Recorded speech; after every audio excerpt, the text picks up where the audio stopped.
পারুল, আমি জঙ্গলে যাচ্ছি খড়ি আনতে। তোর খাবার রেখে গিয়েছি, তুই সময় মতো খেয়ে নিস। আচ্ছা মা, তুমি খেয়েছো নাকি প্রতিদিনের মতো আজও সব খাবার আমার জন্য রেখে যাচ্ছ? আমি খেয়েছি, আমাকে নিয়ে তোর এত চিন্তা করতে হবে না। তোর যখন ক্ষুধা পাবে তুই খেয়ে নিস। আমি চললাম।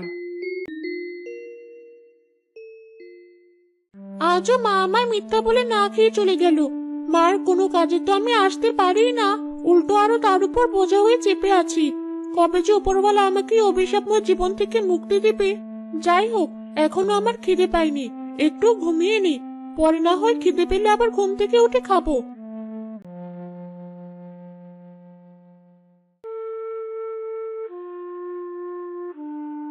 আজ আমার কপালটাই খারাপ, কোথাও সুবিধা করতে পারলাম না।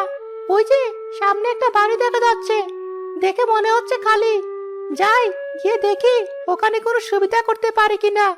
চোর পারুলদের বাড়িতে গিয়ে খুঁজে বেড়ালো চুরি করার মতো কোনো জিনিস পাওয়া যায় কিনা। কিছু না পেয়ে টেবিলে রাখা খাবারটুকু এসে খেয়ে নিল। যাক, অন্তত খাবারটুকু তো খেতে পারলাম। এখানে আর বসে থেকে সময় নষ্ট করে লাভ নেই। এত খোঁজাখুঁজি করেও চুরি করার মতো কিছু পেলাম না ভাঙ্গাচোরা কয়েকটা জিনিস ছাড়া। এখন কেটে পড়াই ভালো আমার জন্য। কে কে ওখানে? স্টিলের গ্লাস পড়ার শব্দ হলো কেন? যাওয়ার আগ দিয়ে আমার ব্যাগ থেকে স্টিলের গ্লাসটা পড়তে হলো। কে কথা বললো? চুপ, একদম চুপ। চেঁচামেচি করবি তো আমার এই চাকুটা দিয়ে তোকে একেবারে মেরে ফেলবো। এসেছিলাম তোদের বাড়িতে চুরি করবো ভেবে, কিন্তু চুরি করার মতো কিছু পাইনি বলে টেবিলে রাখা ভাতটুকুই শুধু খেয়েছি। এটা নিয়ে তো কাহিনী করার কিছু নেই। তুমি আমাদের ঘর থেকে যা মন চায় তাই চুরি করতে, আমি কিছু বলতাম না।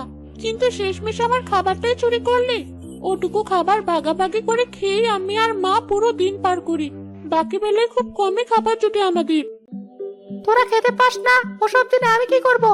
আমার খিদে পেয়েছে, আমি খেয়ে নিয়েছি। আমি এখন চলে যাচ্ছি।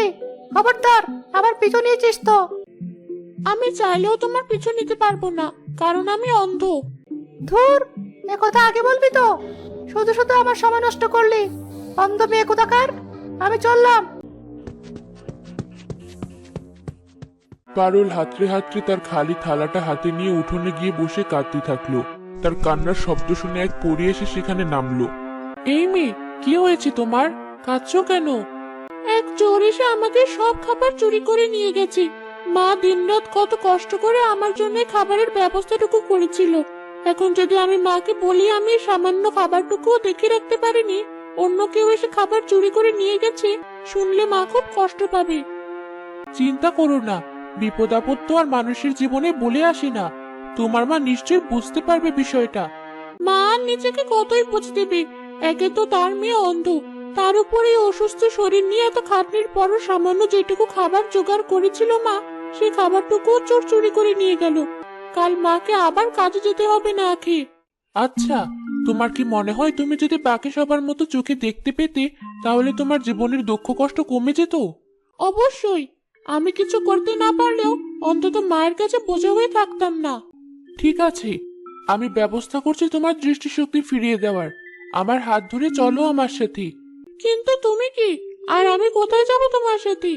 আমি পড়ি, আকাশ দিয়ে উড়ে যাওয়ার সময় তোমার কান্নার শব্দ শুনে দেখতে এসেছিলাম তোমার কি হয়েছে। তোমার কষ্টের কথা শুনে এখন আমি তোমাকে সাহায্য করতে চাই। তুমি কি তাহলে তোমার জাদু দিয়ে আমার দৃষ্টিশক্তি ফিরিয়ে দেবে?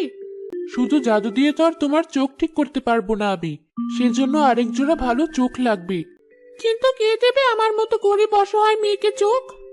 যে লোক একটু আগে তোমার খাবার চুরি করে খেয়েছে, তার কাছ থেকে চোখ চুরি করব তোমার জন্য। কিন্তু কিন্তু কি, এতে তোমার চোখও পাবে তুমি, আর ওই চোরেরও শাস্তি পাওয়া হয়ে যাবে। কিন্তু ওই চোর তো অনেক আগেই চলে গেছে, আর আমি বলতেও পারবো না চোরটা দেখতে কেমন ছিল। চিন্তা করো না, ওসব দেখার দায়িত্ব আমার। তুমি শুধু চলো আমার সাথে। ঠিক আছে। পারুল পরীর হাত ধরে পরীর সাথে আকাশে ভেসে বেড়াতে থাকলো।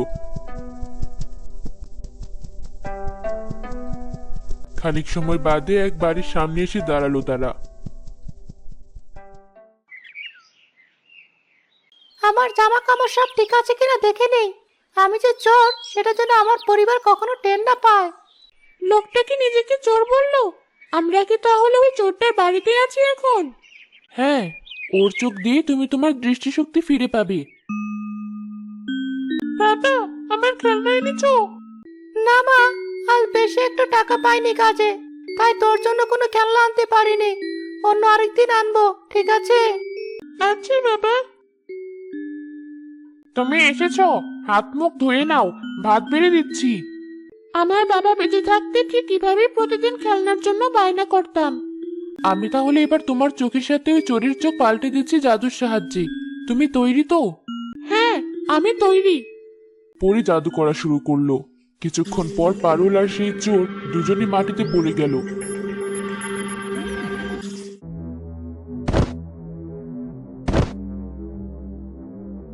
কি হলো তোমার? ওভাবে পড়ে গেলে কেন? কথা বলো আমার সাথে। আমি কোথায়? হঠাৎ করে সবকিছু অন্ধকার হয়ে গেল কেন?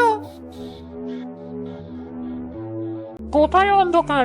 সবকিছু তো একদম পরিষ্কার ভাবে দেখা যাচ্ছে। তাহলে আমি কেন কিছু দেখতে পাচ্ছি না? আমি কি তবে অন্ধ হয়ে গেলাম? উপরওয়ালা আমাকে এত বড় শাস্তি কেন দিল?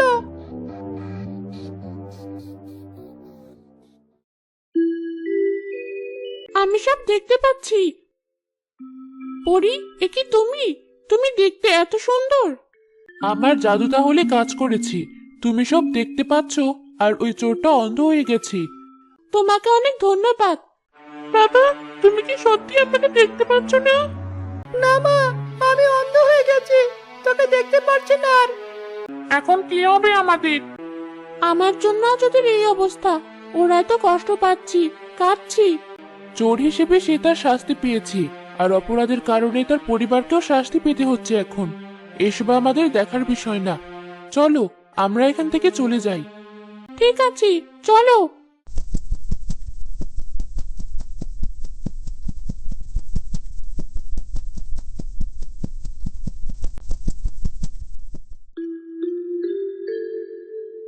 পারুল, কোথায় তুই? খেয়েছিস খাবারটুকু? মা, আমি এখানে। ওখানে দাঁড়িয়ে আছিস কেন? চল, ঘরে চল। মা, তুমি দেখতে অনেক সুন্দর। আমার অনেক ইচ্ছা ছিল তোমাকে একটা বারের জন্য হলেও দেখবো। তার মানে তুই আমাকে দেখতে পাচ্ছিস? হ্যাঁ মা, আমি ভালো হয়ে গেছি, সবকিছু দেখতে পাচ্ছি, তোমাকেও। আয় মা, আমার কাছে আয়। আজ যদি তোর বাবা বেঁচে থাকতো, তোকে দেখে কত খুশি হতো। তুই জন্মান্ধ হলেও তোর বাবা তোকে ঠিক করার জন্য কত জায়গায় দৌড়াদৌড়ি করেছি। আজ অবশেষে তুই নিজে নিজেই ভালো হয়ে গেছিস। হ্যাঁ মা, এখন আর তোমার কোনো চিন্তা রইল না। আমি আর বোঝা হয়ে থাকবো না তোমার কাছে। তুই আমার একমাত্র মেয়ে, তুই কখনোই আমার বোঝা ছিলি না। অন্ধ হলেও না, পঙ্গু হলেও না। কিন্তু মা, তোমার জন্য আজ আমি কোনো খাবার রাখতে পারিনি। এক চোর এসে কোনো কিছু চুরি করতে না পেরে আমাদের খাবার চুরি করে খেয়ে ফেলেছি। তুই ঠিক আছিস তো? তোর কোনো ক্ষতি করেনি তো ওই লোক? হ্যাঁ মা, আমি ঠিক আছি, কিন্তু তুমি এখন কি খাবে? আমার চিন্তা করতে হবে না তোর। তুই ভালো হয়ে গেছিস দেখে আমার মনও ভরে গেছি, ক্ষুধাও চলে গেছি। যাক, ও আর এখন কাঁদবে না। আপাতত আমার আর কোনো চিন্তা নেই। আমি কদিন পর আবার আসবো। কিছুদিন পর পরি আবার কুসুমদের বাড়ি গিয়ে কুসুমের কান্না শুনতে পেল। কি হয়েছে তোমার? কাঁদছো কেন? আমার বাবা একদিন হঠাৎ করে অন্ধ হয়ে যায়। কাল সে স্বীকার করেছে আগে সে চুরি করে আমাদের সংসার চালাতো। এই কথা শোনার পর মা বাবাকে ছেড়ে তার বাপের বাড়ি চলে যায়। বলো কি? যাওয়ার আগে মা আমাকেও তার সাথে করে নিয়ে যেতে চাইছিল, কিন্তু আমিও চলে গেলে বাবার কি হবে ভেবে আর যাইনি। এখন বাবাকে নিয়ে কিভাবে কি করবো ভেবেই কাঁদছি। তোমার কি মনে হয় তোমার বাবা যদি আবার তার চোখ ফিরে পায় তাহলে সব আগের মতো ঠিক হয়ে যাবে? হ্যাঁ, বাবা আমাকে কথা দিয়েছে, সে যদি ভালো হয়ে যায় তাহলে আর চুরি করবে না, সৎভাবে জীবনযাপন করবে। তখন তুমিও তো আর কাঁদবে না, তাই না? হ্যাঁ, কান্না করার কোনো কারণ না থাকলে কেন কাঁদবো আমি? ঠিক আছে, আমি দেখছি কোনো ব্যবস্থা করা যায় নাকি।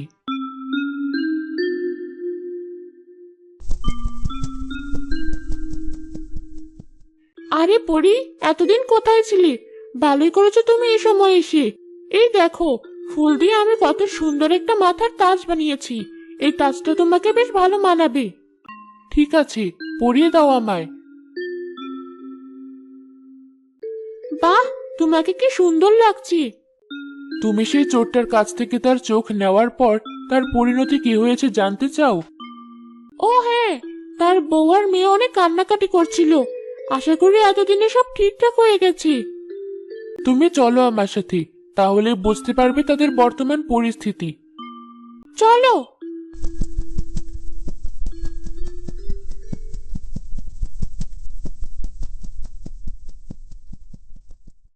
চলে এসেছি আমরা।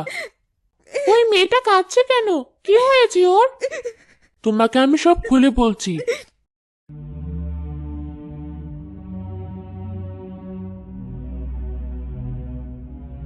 এত কিছু হয়ে গেছে কদিনের ভিতরেই। আমিও মেয়েটার সাথে কথা বলতে চাই। কি তুমি? আমি পারুল। পরি আমাকে তোমাদের ব্যাপারে সব বলেছে। সব শুনে আমার খুব খারাপ লেগেছে বলে তোমাকে আমি সান্ত্বনা দিতে এসেছি। তোমার সান্ত্বনা দিয়ে কি হবে? পারলে আমার বাবার দৃষ্টিশক্তি ফিরিয়ে দাও, নয়তো চলে যাও এখান থেকে।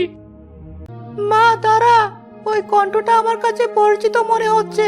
তুমি সেই অন্ধ মেয়েটা না, যার খাবার আমি চুরি করে খেয়ে ফেলেছিলাম? জি, ঠিক বলেছেন। তুমি আমাকে ক্ষমা করে দাও মা। তোমার অভিশাপ লেগেই আমার আজ এই অবস্থা হয়েছে। তোমার সাথে খারাপ ব্যবহার করা উচিত হয়নি আমার। বাবা, তুমি সত্যি বলছো? তুমি আমাদেরকে ক্ষমা করে দাও আর বাবার উপর থেকে তোমার অভিশাপ তুলে নাও। আমার বিশ্বাস তুমি তোমার অভিশাপ তুলে নিলেই বাবা আবার চোখে দেখতে পারবে। কিন্তু আমি কিভাবে? পরি, তুমি বলো আমি কি করব? সে যেমন তোমার খাবার চুরি করে অন্যায় করেছে, তুমিও তেমন তার চোখ চুরি করে অন্যায় করেছো। তার শাস্তি সে পেয়ে গেছে। তবুও যদি তুমি বলো তাকে ক্ষমা করতে পারবে না, তাই তার সাথে তার পরিবারকেও শাস্তি দিবে, তাহলে আমি কিছু বলবো না। এতদিন পর দৃষ্টিশক্তি পাওয়ার পর কে ফেরত দিতে চাইবে বলো? আমি চোখে দেখতে পেলেও মা আমাকে ভালোবাসবে, না পেলেও। মা বলেছে আমি কখনোই তার উপর বোঝা হব না। কিন্তু কুসুমের বাবা তো তার পরিবারের উপর বোঝা হয়ে গেছে। কাউকে এত বড় শাস্তি দেওয়া আমার পক্ষে সম্ভব না। পরি, তুমি ওকে ওর চোখ ফিরিয়ে দাও। তুমি নিশ্চিত তো? বেশ, ঠিক আছে তাহলে।